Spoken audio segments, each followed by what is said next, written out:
우리 하나님 말씀 함께 읽겠습니다. 히브리서 4장 14절에서 16절까지. 히브리서 4장 14절에서 16절까지 여러분의 성경을 펴셔서 말씀을 읽어주시면 좋을 것 같습니다. 저와 한 목소리로 하나님의 말씀을 읽겠습니다. 시작.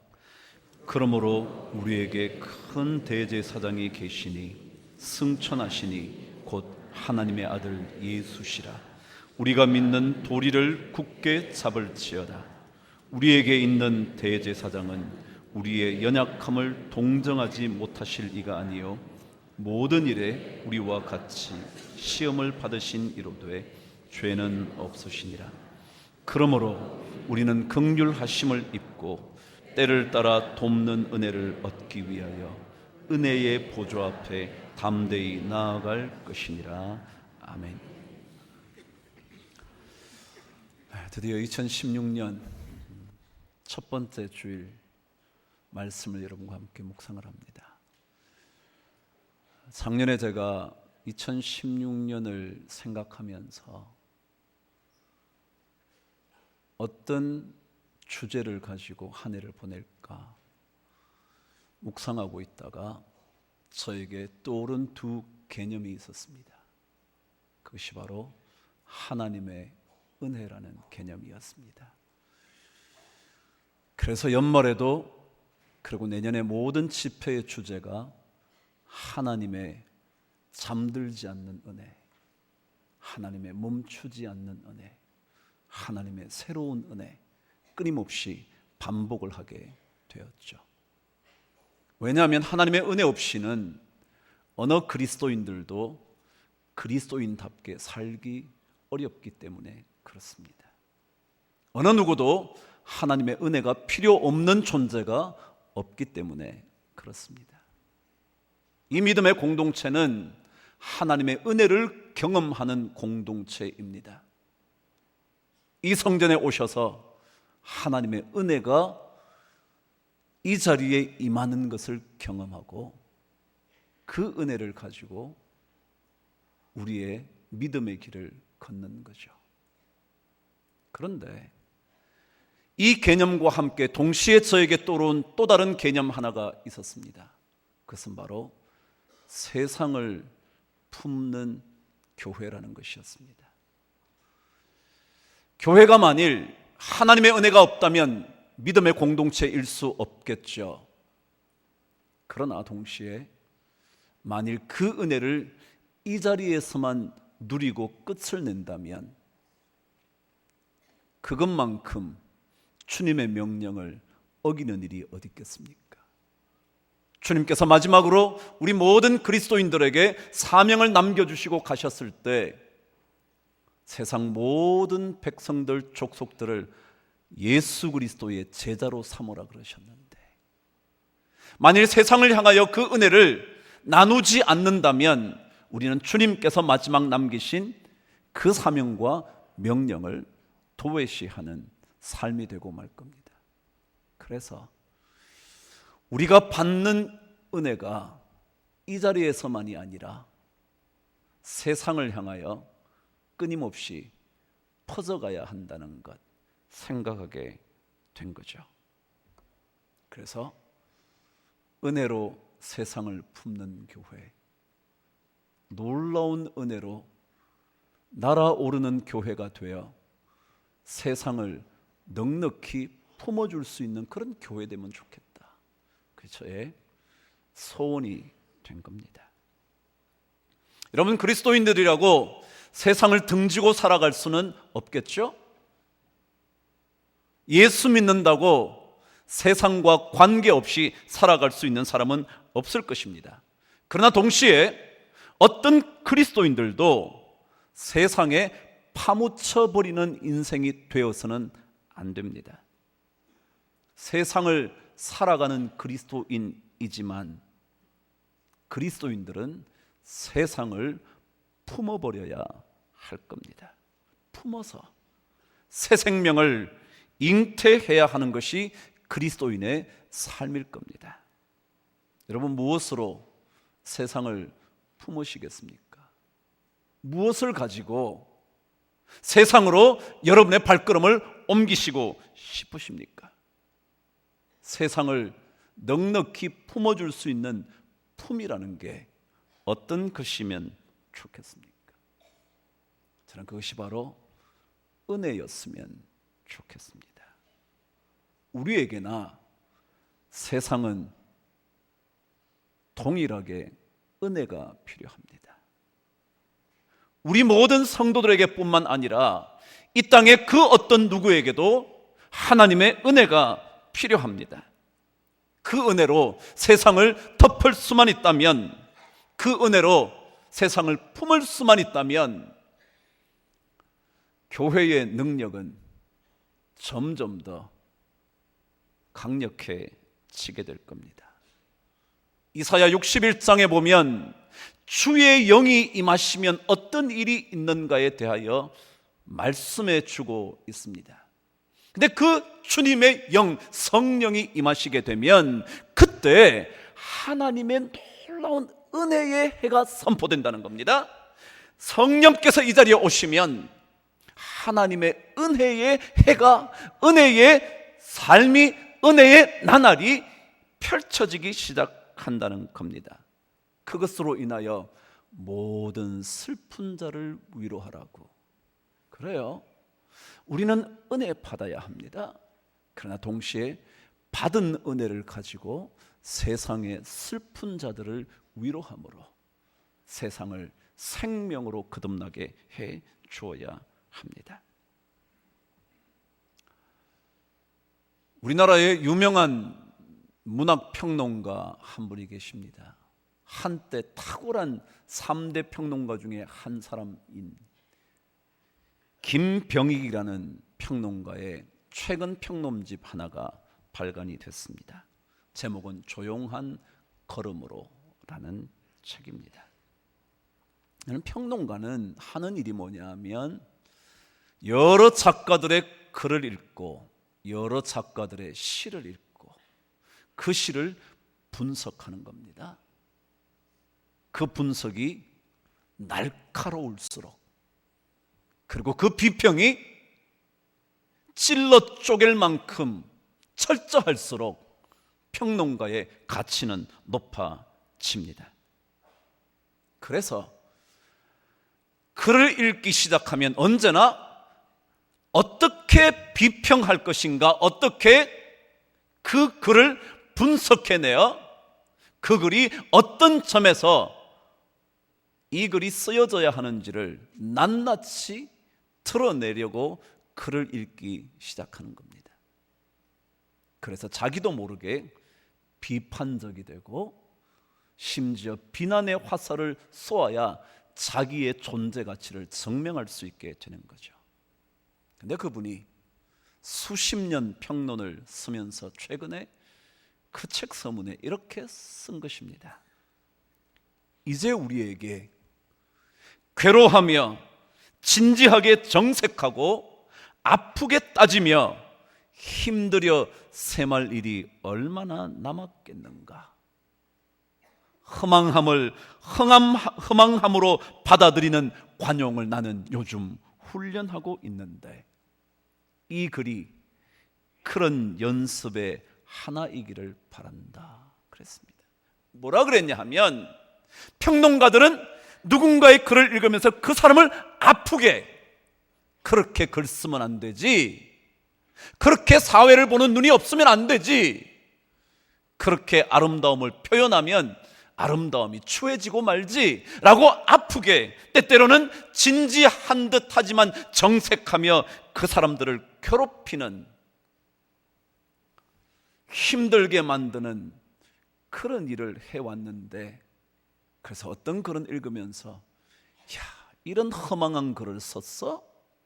라고 생각하게 됐는데, 이제는 그런 것보다 허망하면 허망한 대로, 좀 모자라면 모자란 대로 그 사람이 어떤 마음으로 이 글을 쓰게 됐을까, 어떤 의도를 가지고 이 사람이 썼을까, 이 글을 썼을 때 이 사람의 따뜻한 마음은 어땠을까, 끊임없이 그대로 받아들이는 관용을 훈련하기 시작했대요. 여러분, 그렇죠? 비난의 화살로 심장을 뚫을 수 있을지는 모르지만 비난의 화살로 생명을 살릴 수는 없습니다. 비판하는 것으로 자신의 가치가 뚜렷해질지는 모르지만 그 누군가를 살려내기는 어렵습니다. 그리스도인들은 비난의 창검을 가지고 비판의 날카로운 화살촉을 가지고 세상에 나가는 존재가 아닙니다. 오히려 은혜로 무장하고 한 걸음 한 걸음 전진하는 사람입니다. 우리가 진짜 팍팍하게 비난과 비판의 화살만 쏘면서 우리의 인생을 채워가시겠습니까? 아니면 엄마 품처럼 따스한, 그래서 품자마자 녹아지는 역사가 있는 은혜의 삶을 살아가시겠습니까? 세상을 향하여 쏘아댄 비난과 비판의 화살은 이 정도면 족합니다. 여러분의 가정 속에 비판과 비난의 이야기는 그 정도면 충분합니다. 이 교회 안에 비난의 날카로운 창을 들고 나타나는 것, 이제는 충분합니다. 오히려 이 교회에 필요한 것은 은혜의 물줄기입니다.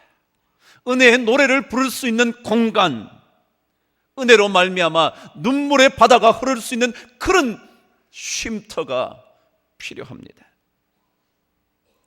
어느 나라 속담에 이런 말이 있다네요. 진실의 화살을 쏠 때에는 그 화살촉을 꿀에 묻혀야 한다고. 그래요, 진실한 말 필요하지 않겠습니까? 자식을 향하여 하는 말 진짜 아닌 게 어디 있겠습니까? 그러나 만일 진실의 화살을 쏘려고 한다면 그 화살촉을 달콤한 꿀에 담궈야 한다고. 그래서 그 날카로운 화살이 날아왔지만 오히려 마음이 녹아지는 그 말이 오히려 자신의 마음을 달콤하게 만드는 그런 화살이 되기 위하여 꿀에 담궈 두어야 한다는 것이죠. 진실의 화살이지만 오히려 상처 입는 경우가 얼마나 많습니까? 맞는 말이지만 얼마나 많은 사람의 마음을 아프게 합니까? 그래서 진실한 말일수록 상처 입지 않도록 그 말, 그 삶, 그 어떤 것을 꿀로 달콤하게 만들어 주어야 한다는 겁니다. 그래서 오늘 성경은 우리에게 이 은혜에 대하여 하나 둘씩 설명을 하는 겁니다. 제일 먼저 여러분과 함께 은혜를 묵상하기 전에 한 가지 기억하실 게 있습니다. 여러분, 여러분과 저에게 왜 은혜가 필요할까요? 왜 우리 가정에 비난의 화살보다 은혜가 더 필요할까요?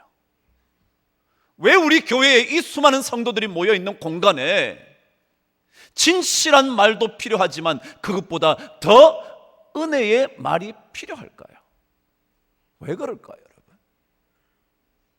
왜 이 세상에 부조리가 넘실대는 그런 세상에 진실한 비난보다 따스한 위로의 말이 필요할까요? 왜요?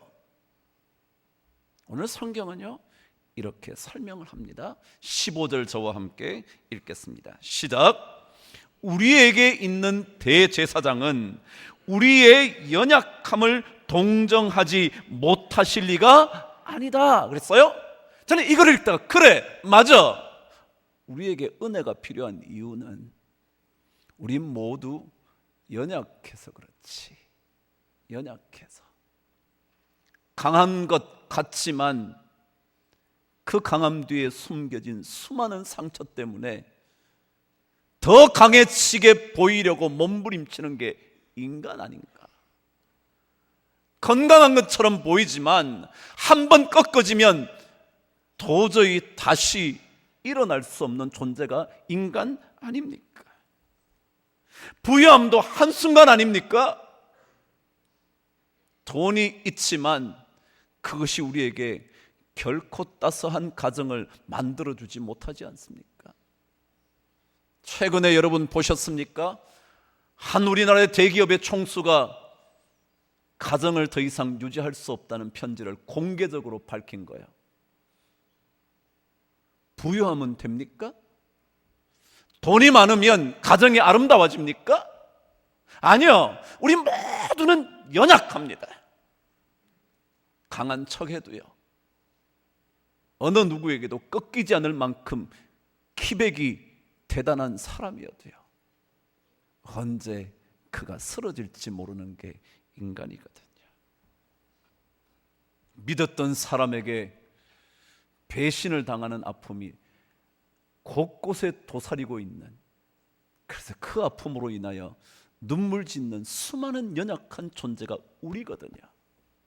남보다 앞서 가긴 하지만 언제 뒤처질지 몰라서 늘 불안한 게 우리거든요.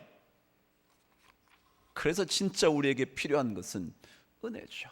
그래서 오늘은 성경이 우리의 연약함을 아시는 그 이야기를 꺼내는 것입니다. 자, 그렇다면 연약한 우리에게 은혜는 도대체 어디 있는 걸까요? 어디에 가면 엄마의 따스한 품 같은 은혜가 있을까요? 어딜 가면 그 은혜를 여러분 조우할 수 있겠습니까? 그 자리가 어딜까요? 오늘 성경 16절은 그런 은혜의 자리가 있다는 거예요. 이 땅에 없을 것 같은데 그런데 어딘가 있다는 거예요. 그게 바로 저와 함께 읽어야 할 16절 말씀입니다. 시작. 그러므로 긍휼하심을 받고 때를 따라 돕는 은혜를 얻기 위하여 은혜의 보좌 앞에 담대히 나아갈 것이니라. 은혜를 얻기 위하여는 은혜의 자리가 있어야 되는데 그 은혜의 자리가 있다는 거예요. 은혜의 보좌가 있다는 겁니다. 여기에 보좌라는 단어, 이 단어는 뜻이 자리라는 뜻입니다. 쉽게 표현하면 은혜의 자리가 있다는 거죠. 또는 은혜의 발판이 있다는 겁니다. 그곳에 가면 은혜로 다시 일어설 수 있는 발판이 마련되어 있다는 겁니다. 그래서 우리는 그 은혜가 있는 자리에 가는 거죠. 그곳은 날카로운 비판으로 긍휼 없는 심판보다 품어주고 안아주는, 그래서 다시 일어서게 만드는 은혜가 흘러나온다는 것입니다. 그래서 우리는 그 자리로 가야 합니다. 그 은혜의 자리로 힘을 다해서 나아가야 합니다. 성경 말씀대로 은혜의 보좌 앞에 담대히 나아가야 합니다. 자, 그렇다면 왜 그 자리가 은혜의 자리일까? 무엇 때문에 우리는 그 자리를 은혜의 자리라고 그러나? 오늘 성경 14절은 우리에게 해답을 들려줍니다. 함께 읽으실까요? 시작.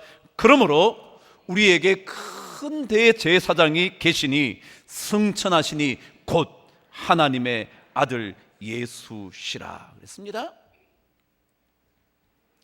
그 자리에는 누가 계시냐 하면 예수님이 계시는데, 그 은혜의 보좌에 예수님이 앉아 계시는데, 왜 그 자리가 은혜의 자리인가 하면 예수님이 그 자리에 계시기 때문인데, 왜 계시면 그 자리가 은혜의 자리가 되는가?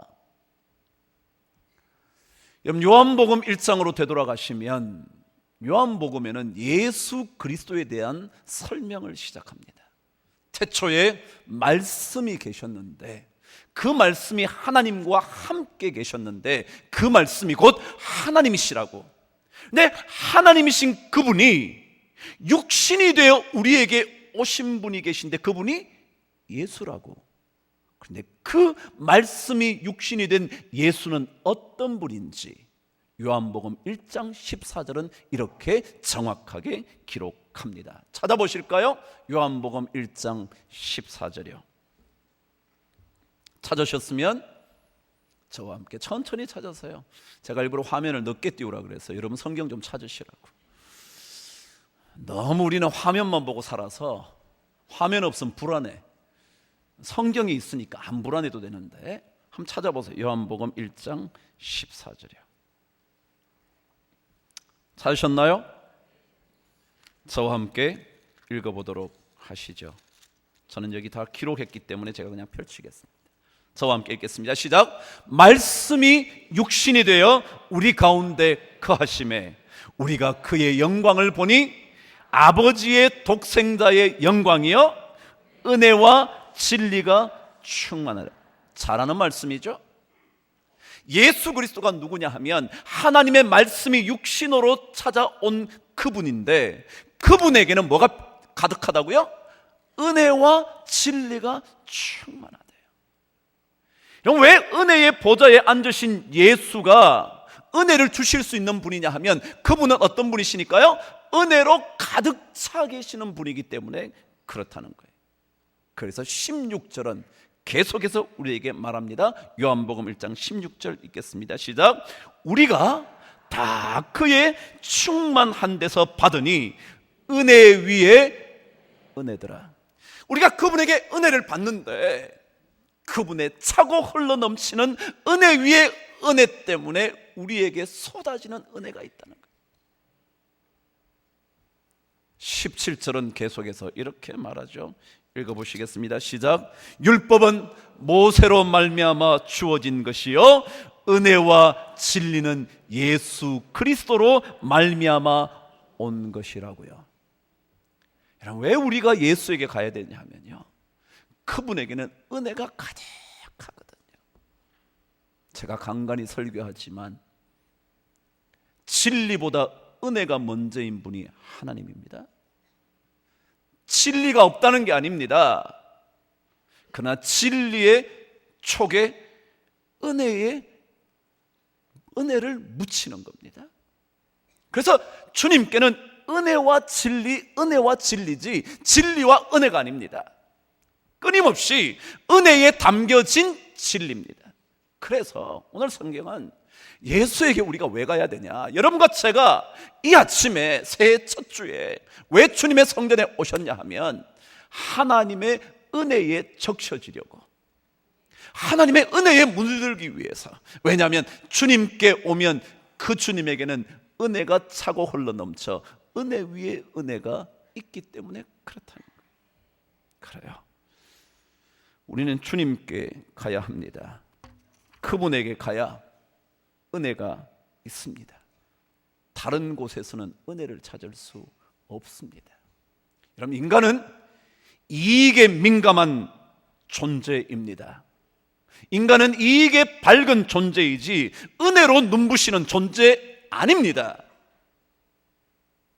막상 이익에만 붙들리면 가족도 없습니다. 형제도 없습니다. 그 어느 누구도 존재하지 않습니다. 엘버트 아인슈타인은 이런 얘기를 했답니다. 세상은 위험하다. 왜냐하면 악을 저지르는 사람 때문이 아니라 그 악을 보고도 아무 행동도 하지 않는 사람들 때문에 위험하다 그랬어요. 그럼 인간은 어떤 존재냐면요, 악을 보고도요 자기하고 관계없으면 입 다물어요. 아니, 자기에게 손해볼 것 같으면 절대 얘기 안 해요. 괜히 끼어들었다가 날벼락 맞고 싶지 않아서 가만히 있어요. 그래서 세상은 위험하대요. 악을 저지르는 사람도 있는데다가 그 악을 보고도 자기가 손해볼까봐, 당할까봐, 그것 때문에 더 곤란을 겪을까봐 입 다물고 있는 사람이 가득해서 세상 위험하대요. 그런 존재가 인간이에요. 유리할 것 같으면요 덤벼들어서 누구 하나 뼈다귀 하나 안 남을 만큼 다 가져가는 존재인데요, 이익이 안 되면 어느 누구도 거들떠보지지 않아요. 그런 존재가 인간이에요. 독일의 루터교 목사이자 반나치 운동가였던 마르틴 니멜러라는 목사님의 시 같기도 하고 글 같기도 한 내용 하나가 있습니다. 제목이 나치가 덮쳤을 때라는 시입니다. 너무 쉬운 시니까 한번 들어보시죠. 나치가 공산주의자들을 덮쳤을 때 나는 침묵했다. 나는 공산주의자가 아니었으므로. 나치가 다시 사회민주당원을 가두었을 때 나는 침묵했다. 나는 사회당원이 아니었으므로. 그 다음에 그들이 노동조합원들을 덮쳤을 때 나는 침묵했다. 왜라고요? 나는 노동조합원 아니니까. 다음에 그들이 유대인을 덮쳤을 때 나는 침묵했다. 나는 유대인이 아니었으므로. 그런데 그들이 나를 잡으러 왔을 때 나를 위해 말해줄 사람은 아무도 남아있지 않았다. 그게 인간이에요, 여러분. 그래요. 자기가 안 갔으니, 입 다물었으니 자기의 곤경에도 입 다물 수밖에요. 이게 인간이거든요. 우리 인간은 우리 자신에게 손해될 것과 이익될 것에 이미 눈멀어 삽니다. 그러다가 결국은 멸망하고 마는 거죠. 이런 인간에게 어찌 은혜를 기대할 수 있겠습니까? 누가복음 15장에는 집 나간 탕자에 대한 이야기를 적고 있죠. 아시지 않습니까? 아버지 집으로 되돌아오기 전 바로 그때의 순간의 모습을 성경은 돼지 쥐염 열매조차 먹을 수 없었다고, 돼지가 먹는 것조차도 어느 누구도 주지 않았다고. 한때 돈이 많았을 때는 저절로 사람들이 붙어있죠. 그 돈 때문에 자기가 조금이라도 뭔가를 얻을 수 있으니까. 힘이 좀 있을 때는 주변에 많죠. 그런데 여러분, 힘 빠지면요, 돼지가 먹는 것조차 아깝다고 생각하는 게 인간이에요. 우리 다 알잖아요. 그게 우리 인간인데 어찌 다른 곳에서 은혜를 구할 수 있겠습니까? 은혜 위에 은혜가 넘치는, 은혜와 진리가 충만한 예수 외에 어찌 은혜를 구할 수 있겠습니까? 자, 여러분, 오늘 성경은 그 예수가 은혜의 보좌에 앉아 계십니다. 어떻게 하실래요? 성경은 가르쳐주죠. 어떻게 해야 되냐고. 은혜가 많으신 분이 계신데 어떻게 할 거냐고. 오늘 성경 14절은 우리들에게 이렇게 말합니다. 읽으실까요? 시작. 그러므로 우리에게 큰 대제사장이 계시니 승천하시니 곧 하나님의 아들 예수시라. 그 다음에요, 우리가 믿는 도리를 굳게 잡을지어다 그랬어요. 여러분, 제가 자주 그러잖아요. 성경을 읽어보시면 논리가 있다고요. 근데 때때로 논리가 아닌 것처럼 보이는 부분이 있어요. 그런데 사실은 논리가 정연하죠. 하나님의 말씀은 1.1획도 틀림이 없으니까. 자, 보세요. 이렇게 말해요. 우리에게 큰 대제사장이 있대요. 근데 그분은 하나님의 아들 예수시래요. 승천하신 그분이래요.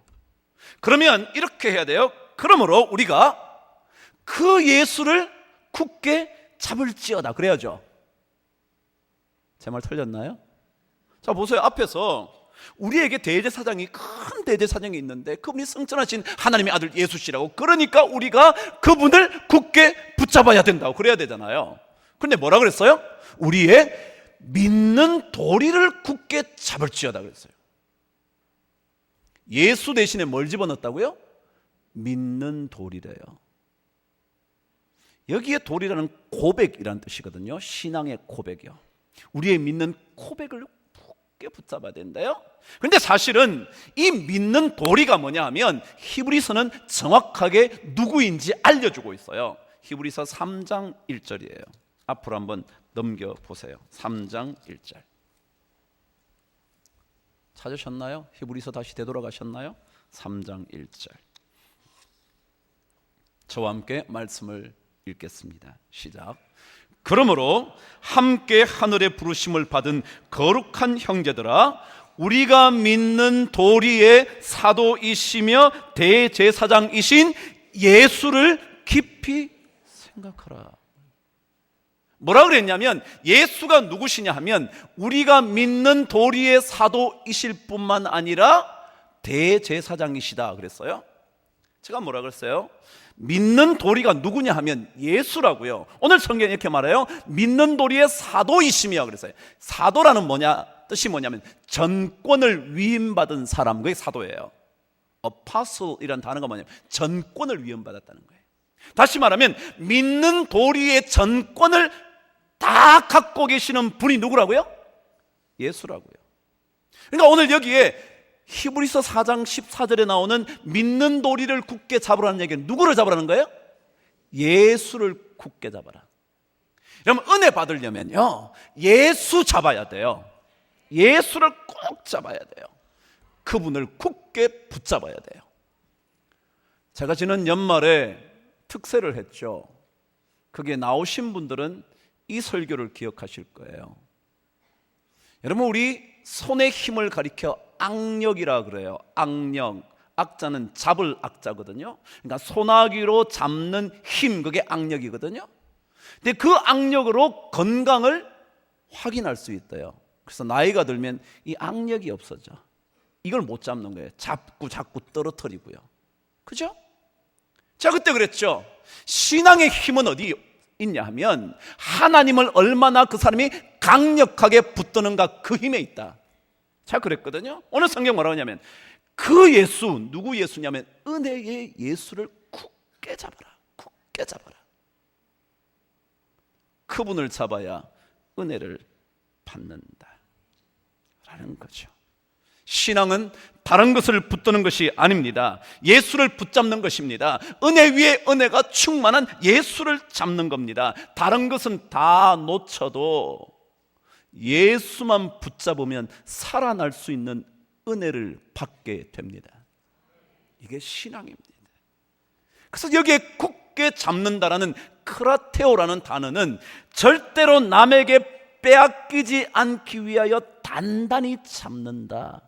그리고 일시적인 행동이 아니라 지속적으로 잡고 있는 것을 의미한다. 오늘 여러분 이 찬송 부르셨죠? 부르신 곳에서 나는 예배하네. 그 다음 뭔데요? 어떤 상황에도 나는 예배하네. 어떤 상황에도. 이게 뭐냐면 다른 것은 놓쳐도 내가 어떤 상황에도 예수만은 붙들겠다. 그게 예배하네. 그런 거예요. 자, 이 책은 읽어보지 못했어요. 신문에 봤어요. 최근에 일본 작가가 책 한 권을 썼는데 제목이 단사리라는 책이랍니다. 단, 끊을 단자, 사자, 버릴 사자, 리, 떠날 리자. 금단 현상, 취사 선택, 이별. 그때 단어 다 아시죠? 근데 뭐냐면 끊고 버리고 떠나자 이런 뜻이에요. 핵심이 뭐냐 하면 저 혼자 해석하기를 심플하게 좀 살아라. 너무 많이 가지려고 그러지 말고 그냥 없는 채로 좀 살아라. 그런 얘기 같더라고요. 그 내용이 이래요. 그분이 그러니까 이 신문 기자가 적은 거예요. 뭐냐 하면 자기가 읽어보니까 저자가 그렇게 말했다는 겁니다. 어느 날 집안을 이렇게 자기 방을 보니까 너무 많은 거야. 여러분 그렇잖아요. 뭐 침대도 있죠, 장롱도 있죠, 뭐 장롱이 모자라가지고 옷걸이 또 따로 나와 있죠, 막 의자도 있죠, 하여간 너무 많은 거야. 그걸 다 치웠대. 치우고 났더니 그 방으로 햇빛이 쫙 들어오는데 너무 감격이더라는 거예요. 그러면서 제발 쇼핑하는 거 좀 끊고 있는 거 좀 버리고 그런 것들과 좀 결별하면 좋겠다, 그런 얘기를 하는 거예요. 그런데 그분이 이런 얘기를 했습니다. 저자가 다른 것들을 다 버리고 포기하고 나면 정말 중요한 것을 붙잡을 수가 있다. 그래서 단살이가 필요하다. 뭐라고요? 나머지 것들을 버리는 훈련을 하고 나면 정말 중요한 게 뭔지 알게 되고 그것만 붙잡게 된다는 거예요. 저는 그게 꼭 신앙 같아요. 예수를 붙잡으면 나머지 것들은 중요하지 않아서, 아니 중요는 하기는 하지만 충분히 예수님 때문에 버릴 수 있게 돼서 진짜 중요한 것을 잡게 된다. 신앙은 나머지는 놓쳐도 예수는 굳게 붙잡는 것입니다. 왜냐하면 세상의 다른 것을 잡아봐야 그것은 그리 즐거운 비명이 아니기 때문에 그렇습니다. 여러분, 페루를 가보셨나요? 가봤으면 가봤다, 안 가봤으면 안 가봤다. 제가 대답할게요. 전 못 가봤습니다. 저 좀 데리고 가주세요. 부탁합니다. 다음에 꼭 페루 여행 가실 때 목사님 같이 갈까요? 라고 말씀해 주시면 좋겠습니다. 그 페루에는 유명한 관광지 하나가 있습니다. 그게 마추픽추라는 곳입니다. 마추픽추라는 유명한 도시죠. 왜 유명하냐 하면 해발 2500m 가까이에 도시가 건설된 겁니다. 그 옛날이 언제냐면 1400년대부터 1500년 초반까지 잉카 제국이 있었습니다. 그 잉카 제국의 마지막 남아있는 도시라고 말하는 곳이 마추픽추입니다. 그런데 이 도시는 어떤 곳이냐 하면 잉카 제국이 한참 발달하고 있을 때 스페인이 그때 강대국이었는데 그 땅에 엄청난 금이 있다는 이야기를 듣고 그 땅을 점령하러 갑니다. 점령을 하러 가는데 스페인 군대가 유명한 프란시스코 피사로라는 대장을 선두로 그 땅을 찾아가 금을 탈취하기로 하는 겁니다. 그 나라가 쓰니까 당연히 그 모든 원주민들을 죽여야 자기 것들이 되겠죠. 그래서 원주민들을 약탈하기 시작합니다.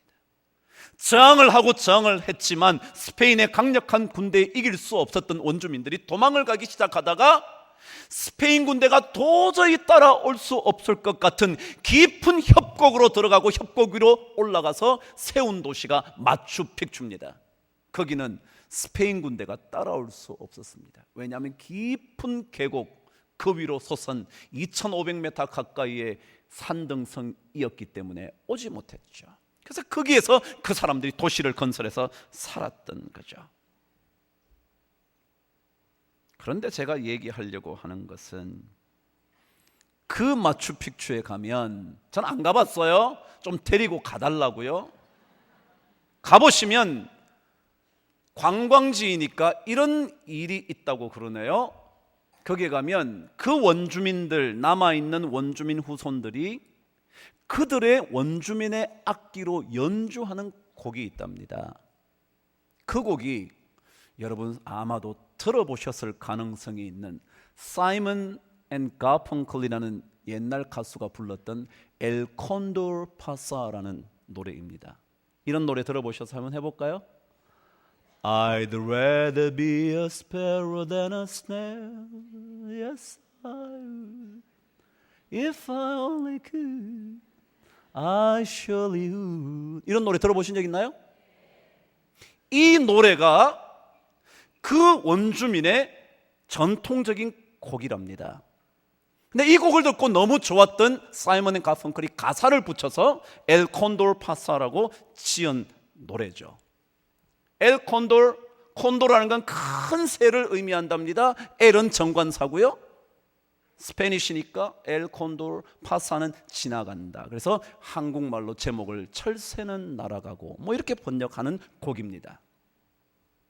그런데 그 곡의 내용 중에 이런 내용이 있습니다. 계속 반복되는 가사입니다.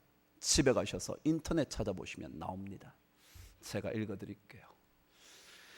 이 땅에 얽매인 사람들은 세상을 향하여 가장 슬픈 소리를 낸다. 계속 반복됩니다. 뭐라고요? 세상에 얽매인 사람들은 세상을 향하여 가장 슬픈 소리를 낸다. It's saddest sound. 세상에 얽매인, 이 땅에 얽매인, 이 땅에 살아가려고 이 땅의 끝을 추구하는 그 사람들의 삶은 멋진 삶이 아니라 세상을 향하여 가장 슬픈 소리, 슬픈 노래를 부르게 된다는 겁니다. 계속 반복합니다. A man gets tied up to the ground. He gives the world its saddest sound. Its saddest sound. 한번 들어보세요. 끊임없이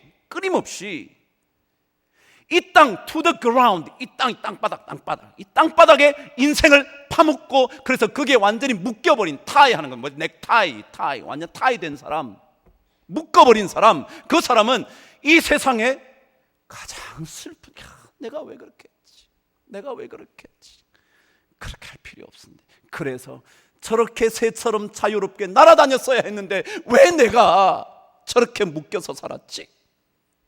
그래서 엘 콘돌 파사 그러는 거예요. 여러분, 신앙생활은요, 세상에 너무 얽매이는 거 아니에요. 조금 그냥 놓는 거예요. 조금 놓고 예수를 굳게 잡아야. 왜냐하면 이 세상에 어떤 것을 붙잡아도, 그것에 완전히 몰두해도 그 사람은 가장 슬픈 노래를 부를 수밖에 없는 존재가 되기 때문에 그렇죠. 가장 슬픈 신음소리밖에 낼 수 없는 존재이기 때문에 그렇죠. 그래서 우린 예수를 잡아야 하는 거예요. 오늘 성경은 그 은혜의 예수를 잡으려면 마지막 하나가 필요하다고 성경은 설명합니다. 저와 함께 16절 다시 한번 읽고 말씀을 정돈해 보죠. 시작. 그러므로 우리는 긍휼하심을 받고 때를 따라 돕는 은혜를 얻기 위하여 은혜의 보좌 앞에 담대히 나아갈 것이니라. 예수님께 나아가려면요, 은혜의 보좌에 앉으셔서 은혜를 주실 수 있는 예수님께 나아가려면요, 담대함이 필요하대요. 여기에 담대함이라는 단어 뜻은 뭐냐면 확신이라는 뜻입니다. 확신. 하나님께 가면, 주님께 가면 그분이 반드시 은혜를 주실 것이라는 뭐요? 확신. 예수 믿는 사람에게는 예수님께서 우리의 삶을 책임지실 것이라는 확신, 기도하면 반드시 들어주실 것이라는 확신. 요한일서 5장 14장 14절 15절 말씀대로 그를 향하여 우리의 가진 바 담대함이 이것이니, 그 다음 뭔데요? 그의 뜻대로 무엇을 구하면 그분이 뭐 한다고요? 들으심이라. 이게 확신이요. 그분이 듣는다. 우리가 무엇이든지 구하는 바를 들으시는 줄을 안적 우리가 그에게 구한 것을 또한 얻은 줄 안다. 확신. 신앙은요, 확신을 가진 사람에게 힘이 있습니다. 신앙은요, 왔다 갔다 하는 사람들에게는 별로 능력을 발휘하지 않습니다. 그러나 신앙은 확고한 믿음을 가지고 있는 사람에게는 능력이 됩니다. 제가 이 본문을 가지고 옛날에 설교를 한번 했어요, 교회에서. 우리 목사님께, 야, 내가 이거 설교했는데, 그런데 목사님 하셨어요? 그러더라고요. 했어요. 그러니까 찾아보세요. 찾았어요. 찾아보니까 있는 거예요. 목사님 2009년에 했습니다. 이번 문화 이 설교가 전혀 다르니까 여러분 옛날 거 똑같이 했다고 생각하지도 마세요. 전혀 달라. 근데 그걸 이제 프린트아웃 했어요. 프린트아웃 해서 그게 딱 보니까 탁월한 예화 하나가 있는 거예요. 그래서 제가 이건 너무 감동적인데 할까요? 그랬더니 우리 목사님 전부 다 그거 하세요 그러더라고요. 그래서 제가 할게요. 뭐냐 하면 이런 내용이었어요. 여러분 비행장에 가면요, 공항에 가시면 안개가 50m만 자욱히 있으면 비행기가 이륙을 못합니다. 비행기가 50m 앞을 볼 수 없는 진한 안개로 덮여 있으면 출발하지를 못한다고, 떠나지를 못한다는 거예요. 그런데 사실은 그 50m의 안개를 전부 다 모아서 짜버리면 물 한 컵 정도밖에 안 된다는 거예요. 근데 이 물 한 컵이 수억 개의 전기로 막 퍼져나간 게 뭐냐면 안개인데 막상 짜보면 한 컵의 물밖에 안 된다는 거예요. 마치 우리 인생의 염려와 근심의 안개가 50m를 쫙하게 있어서 앞을 내다볼 수 없다 할지라도 짜버리면 뭐라고요? 물 한 컵밖에 안 된다. 그런데 왜 우리는 그 근심의 안개를 보면서 우리의 믿음이 흔들리냐? 짜버리면 한 컵밖에 안 되는데. 오늘 성경 뭐라 그러냐면 은혜의 보좌가 있어요. 그분께 가면 은혜를 받아요. 그분을 붙들면 눈물이 쏟아지지만 하나님께서 새로운 힘을 주세요. 그런데 왜 우리가 안개 50m만 내 인생을 가로막으면 안 될 거라고 포기하면서 그러냐? 오늘 성경은 은혜의 보좌 앞에 담대히 나아갈 것이니라. 작은 양의 물이 수억 개의 수증기가 되어 안개를 만들 뿐인데 왜 우리는 그 50m의 안개에 우리 인생 전부를 포기하려고 하는가? 담대히 나아가야 한다는 거죠. 더더욱이 오늘 여기에 나아간다는 단어는 뜻이 뭐냐면 무엇을 향하여 가까이 간다. 신앙은 뭐냐면 주님께 점점 더 뭐예요? 가까이 가는. 주께로. 그 다음 뭐예요? 가까이 주께로 가오니 나의 길 다가도록 나와 동행하소서. 여러분, 가까이 다가가 가는 사람에게만 하나님은 은혜를 줍니다.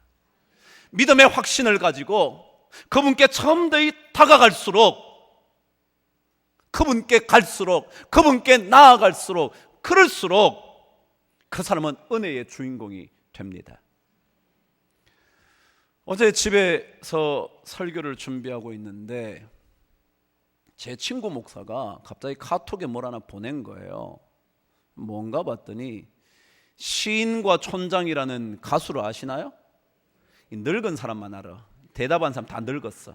젊은 사람은 시인과 촌장이 누군지도 몰라, 뭐 하는 건지도 모르는. 하여간 우리 시대에, 늙은 시대에 시인과 촌장이라는 가수들이 있었어요. 근데 그 가수의 노래 한 곡을 보낸 거예요. 제목이 풍경이라는 노래였습니다. 저는 모르는 노래였어. 왜냐하면 제가 시인과 촌장을 좋아하는데 이 노래는 들어본 적이 없었거든요. 뭐 요즘 만든 건지 아니면 옛날에 있었는지 모르겠는데 풍경이라는 노래였습니다. 들었죠. 들었더니 노래는 기억이 안 나는데 가사가 이래서 제가 적어왔죠. 이렇게요. 세상의 풍경 중 제일 아름다운 풍경, 모든 것들이 제자리로 돌아가는 풍경. 그러더라고요. 뭐라고요? 이 세상의 제일 아름다운 풍경이 뭐냐면 제자리로 돌아가는 풍경이래. 신앙은 뭐냐면요, 하나님께 돌아가는 거예요. 그게 가장 아름답다. 아름다운 것은요 열매와 꽃이 풍성합니다. 그럼 예수 믿기로 작정하시고 여러분 2016년 또 시작하시지 않나요? 그래서 여러분 오시지 않았나요? 오셨으니까 확신을 가지고 은혜 주시는 주님께 점점 더 가까이 가시는 놀라운 축복이 있기를 바랍니다. 그러면 반드시 그분께서 여러분의 인생을 아름답게 만들어 주실 겁니다. 세상에서 가장 아름다운 풍경, 모든 것이 제자리로 되돌아가는 풍경. 아버지가 제자리로 되돌아가면 되는 거 아니에요? 엄마가 제자리로 되돌아가면, 자식이 자식의 자리로 되돌아가면, 교회 성도들이 성도의 자리로 되돌아가면 그게 가장 아름다운 풍경이에요.